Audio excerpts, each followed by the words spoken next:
샬롬, 좋은 아침입니다. 지난 밤에 잘 주무셨죠? 오늘 하루도 우리 하나님과 동행하고 우리 어제 말씀처럼 여호와로 말미암아 하나님으로 말미암아 행복을 누리는 오늘 보내시기를 축복합니다. 족보 이야기 좀 어렵지만 이어가겠습니다. 제가 읽습니다. 창세기 5장 6절에서 32절의 말씀입니다. 셋은 105세에 에노스를 낳았고 에노스를 낳은 후 807년을 지내며 자녀들을 낳았으며 그는 912세를 살고 죽었더라. 에노스는 90세에 게난을 낳았고 게난을 낳은 후 815년을 지내며 자녀들을 낳았으며 그는 905세를 살고 죽었더라. 게난은 70세에 마할랄레를 낳았고 마할랄레를 낳은 후 840년을 지내며 자녀들을 낳았으며 그는 910세를 살고 죽었더라. 마할랄렐은 65세에 야렛을 낳았고 야렛을 낳은 후 830년을 지내며 자녀를 낳았으며 그는 895세를 살고 죽었더라.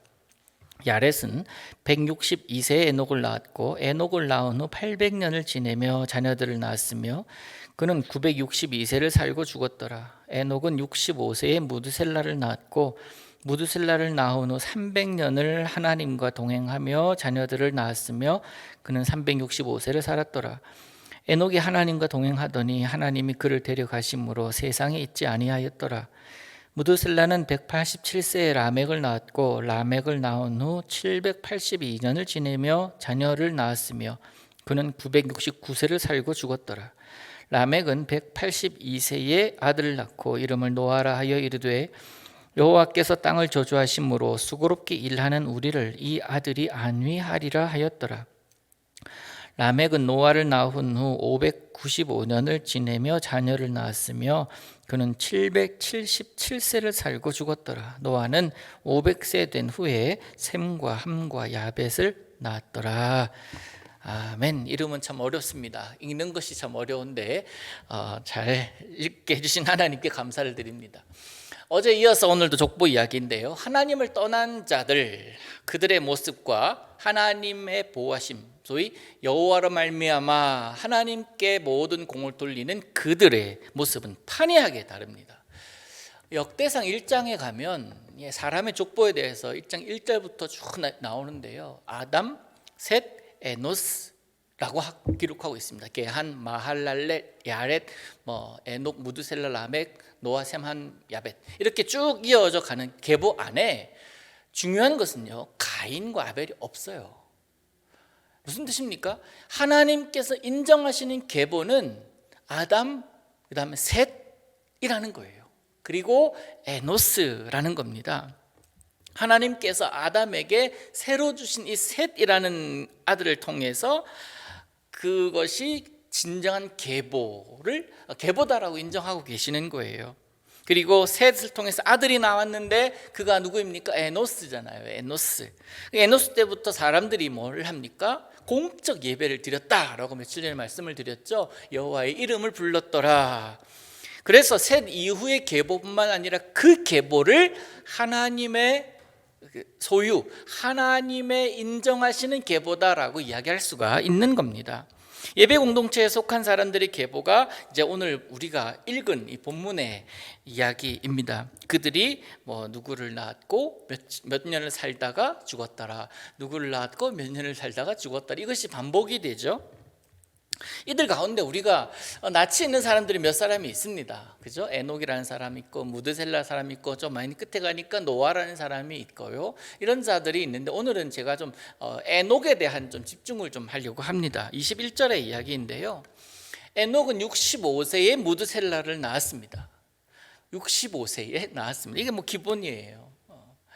그래도 그렇게 65세라고 오래 몇백 년을 살았던 그 기간이라 하더라도 65세면 그래도 좀 나이가 좀 있는 것 아닙니까? 그러나 그때 낳았습니다. 무드셀라를 낳은 후에 그는 300년을 어떻게 해요? 하나님과 동행하면서 또다시 자녀를 낳아요.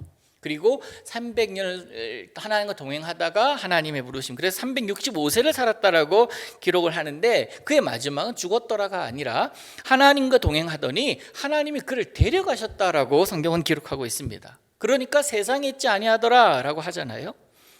하나님과 동행한다. 제가 자주 쓰는 말이고 참 좋아하는 말 중에 하나입니다. 하나님과 동행한다. 그 말이 어떤 말인지 한번 생각을 해 보십시다. 여러분도 오늘 하나님과 동행하기를 축복합니다. 근데 그 말이 어떤 말이냐고요. 예를 들면 사랑하는 사람과 손을 꼭 잡고 해변을 거닙니다. 그러면서 파도가 철썩철썩거리면서 그런 모습 바라보면서 참 시원함을 느끼고 또 그것을 걸으면서 그 바람을 참 맞습니다. 그러면서 참 시원하다라고 걸어가는 것, 아름다운 풍경이 있는 바닷가에 서서 함께 그것을 보는 것, 동행하는 그런 모습 중에 하나일 것입니다. 그런데 그렇게 그 바닷가를 걷거나 아니면 산길을 그렇게 올라가거나 산책로를 걷는 것, 이것이요 점점점 시간이 길어지면 어떻게 됩니까? 서 있는 시간이 길어지거나 걷는 시간이 길어지면 피곤해집니다. 또한 좀 쉬고 싶을 때가 생깁니다. 인간인지라 그렇게 될 수밖에 없겠죠. 이제 좀 들어가고 싶다. 이제 좀 앉아서 쉬고 싶다. 그런데 내 옆에 있는 이 사람은 내 속도 모르고 여전히 걷자고 그럽니다. 뭐 멋있지 않나? 이까지밖에 안 걸었어. 우리 더 많이 걸어야 해. 내가 준비한 그 길은 지금 이제 10분 1도 안 왔어. 계속 걸어야 돼. 힘내라고 계속 얘기한다면 어떻게 되겠냐고요. 나 힘들어서 혼자 가라고 그러지 않겠습니까? 나는 여기 좀 물 먹고 쉬고 있을 때 이걸로 충분하니까 그렇게 보고 싶으면 당신 갔다 오라고. 이때는요, 아무리 좋은 풍경이라고 할지라도 동행이 깨지는 순간이에요. 동행이라고 하지 않습니다. 혼자 걸어가는 건 동행 아니잖아요. 좋은 시간을 갖기 위한 동행이었지만 시간이 지나면서 이 육신의 한계로 인하여 동행이 깨지게 되는 거예요.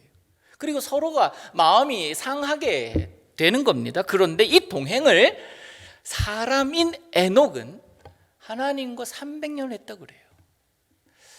뭐 하나님 사람이 아니시기에 어떤 동행을 어떻게 했는지는 우리는 알지 못하지만, 그런데 우리가 가지고 있는 개념으로 볼 때에도 300년이란 그 기간은요, 짧은 기간이 결코 아닙니다.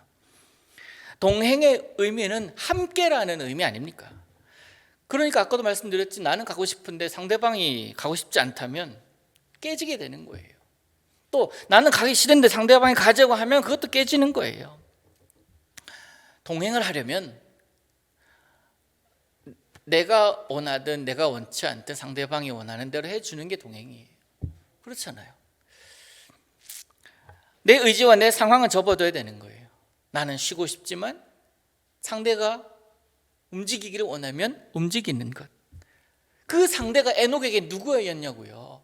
하나님 아닙니까? 그러니까 하나님이 에녹의 동행자였고 에녹이 하나님과의 동행자였기 때문에 하나님이 원하시면 에녹은 자기의 상황과 자기의 형편과 자기의 지금 처지와 관계없이 움직이게 되는 것, 그게 하나님과 300년을 동행했다라는 거예요. 에녹이. 그게 대단한 거 아닙니까? 그러니까 하나님과 동행할 때에 참 많은 일이 있었겠죠. 오늘 하루 우리가 살아갈 때 하나님과 동행하기를 원한다라고 우리가 고백하고 축복을 제가 했지만, 하나님과 동행한다라는 것은요, 내 상황과 내 모습과 내 기분과 내 처지 다 내려놓고 접어두고 하나님 따르는 모습이 하나님과의 동행입니다. 나는 가고 싶은데 하나님이 아니야 라면 멈춰야 되는 거고요. 나는 하고 싶은데 너 그거 하면 안 돼 라고 하면은 하지 않는 것, 그게 동행입니다. 나는 더 걷고 싶은데 하나님은 아니야 오늘은 여기까지 라고 하시면 멈춰야 되는 게 동행이에요. 그게 동행 아닙니까? 이런 면에서 동행은요, 내 의지가 없어진다라는 거예요. 하나님과의 동행이란 그렇습니다. 내 의지를 내려놓고 하나님께 맞추는 것, 그게 에녹이 했던 300년에 걸었던 삶입니다. 300년이 지났습니다. 이제는 우리 참 오래 했다, 다른 사람이 가던 길을 너도 가라 하면서 이렇게 살다가 죽었더라로 끝나는 것이 아니라, 이 에녹에게 하나님께서 안 되겠다, 이제 나와 함께 영원히 동행하자 하시면서 그를 데려가셨다라고 성경은 이야기합니다. 물론 제가 보는 관점이고 제가 해석한 그런 관점입니다. 표현하는 것은 제 언어로 그렇게 표현한 것뿐이에요. 에녹은 철저하게 하나님 중심적인 사람이었습니다. 왜 그렇게 얘기할 수 있냐면 이 가문이 어떤 가문이라고 했냐고요. 제가 예배하는 가문 아닙니까? 에노스 때부터 하나님을 예배하는 가문이었다라고 제가 말씀드렸잖아요. 그런 예배하는 가문으로 쭉 내려오니까 하나님께서 이 가문은 내가 인정하는 가문이다라고 하셨기 때문에 에녹 자체도 하나님이 어떤 분이신 줄 알고 하나님을 예배하는 그런 자였다라고 볼 수가 있지 않겠습니까? 하나님 중심적인 사람이에요. 그러니까 하나님이 가자면 가는 거예요. 하나님 멈추라면 멈추는 거예요. 그게 300년 동안 이어져 온 에녹의 모습이었고, 에녹이 하나님을 예배하는 자였기 때문에 그렇게 할 수 있었다라고 생각을 합니다. 인간적인 면으로 볼 때에는, 에녹을 볼 때는 어떻게 볼 수가 있을까요? 지나치게 하나님께 빠진 사람 아니야? 라고 생각할 수가 있을 겁니다. 어떻게 300년을 매일같이 하나님께 빠져가지고 하나님과 동행하냔 말이에요. 그렇게 하기 힘들거든요. 물론 제가 말씀드렸지만 제 표현이 그렇다라는 거예요. 하나님과의 동행이라는 의미를 지금의 상황과 지금의 이제 개념에 맞추어서 설명해 본 것뿐입니다.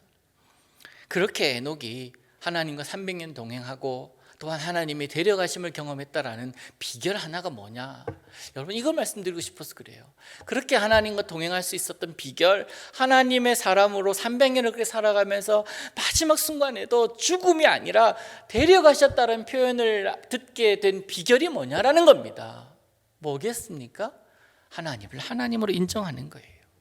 하나님을 예배하는 겁니다.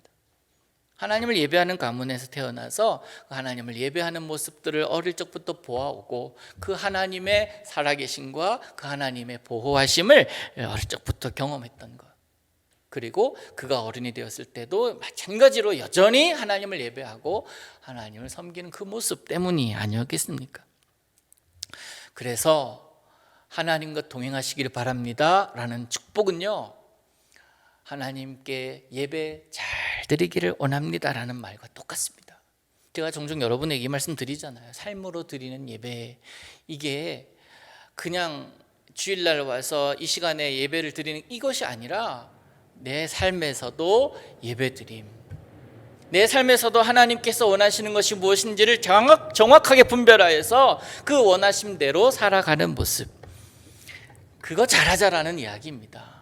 그러면 하나님의 기쁨이 될 것이고 하나님의 사람으로 인정받을 수 있기 때문에 그렇습니다. 오늘 말씀은요, 결론 여러 사람들 많이 나오잖아요. 수많은 사람들이 나옵니다만은 그들 가운데 에녹을 좀 중심으로 봤어요. 여러분, 저도 그렇고 여러분 모두가 다 에녹이 되기를 원합니다. 하나님 기뻐하시는 사람, 하나님이